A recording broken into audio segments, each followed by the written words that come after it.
साईं बाबा हर रूप में, चाहे वो क्रोध का रूप हो या करुणा का रूप हो, केवल और केवल उनके भक्तों की रक्षा के लिए होता था।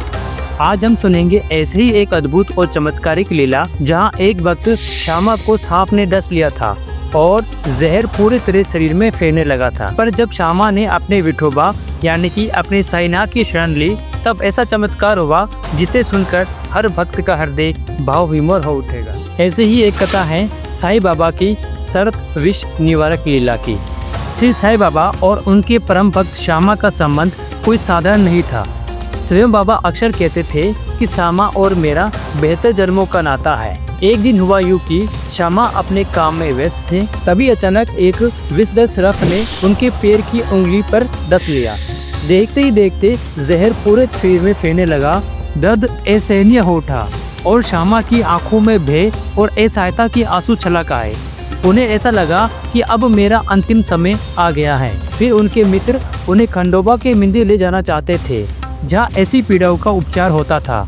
पर श्यामा के हृदय में विश्वास था कि उनका विठोबा और कोई नहीं बल्कि उनके गुरुदेव श्री साईनाथ ही हैं। वे डगमगाते कदमों से सीधे द्वारका माई की ओर दौड़ पड़े। जैसे ही बाबा ने श्यामा को आते देखा, उनका रूप एकदम बदल गया, चेहरा लाल हो गया, आगे अभी समा चमकने लगी और वे गरज कर बोले, अरे ओ नादान मम्मन, ऊपर मत चढ़, सावधान, नीचे दूर हट, नीचे उतर। बाबा की वाणी वज्र के समान गूंजने लगी।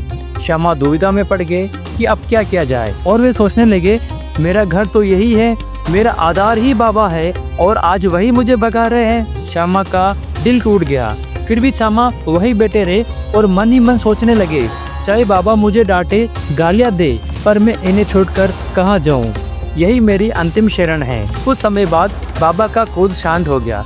उनकी आंखों की अग्नि अब शीतल चांदनी में बदल चुकी थी और वे धीरे से बोले कि डरो मत रे श्यामा, तिल बराबर भी चिंता मत करो, दयालु फकीर तेरी रक्षा अवश्य करेगा। अब तुम घर जाकर चैन से बैठ जाओ, पर बाहर मत निकलना, नींद मत लेना और जागते रहना, जो मन चाहे वो खा लेना। श्यामा ने बाबा के हर आदेश को मान लिया।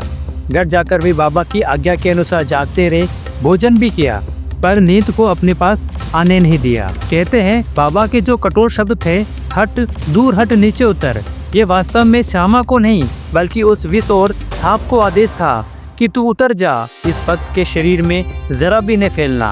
बाबा की आज्ञा के आगे विष का कोई असर नहीं चला और कुछ ही समय में श्यामा पूरी तरह स्वस्थ हो गए। यह साईं बाबा की लीला स्पष्ट करती है कि बाबा का हर रूप, चाहे क्रोध हो या करुणा, उनकी अनंत दया ही विस्तार है। भक्त की रक्षा करना उनका संकल्प है और जिस पर बाबा की कृपा दृष्टि पड़ जाए, उसे शर्फ का विष क्या, मृत्यु भी नहीं छू सकती। इस प्रकार साईं बाबा ने श्यामा की रक्षा की थी। साईं बाबा की और भी इसी तरह की कहानियों को जानने के लिए चैनल को सब्सक्राइब करें, बेल आइकन पर क्लिक करें, ताकि साईं बाबा की कहानी सबसे पहले साईं भक्तों तक पहुंच सके। ओम साईं राम।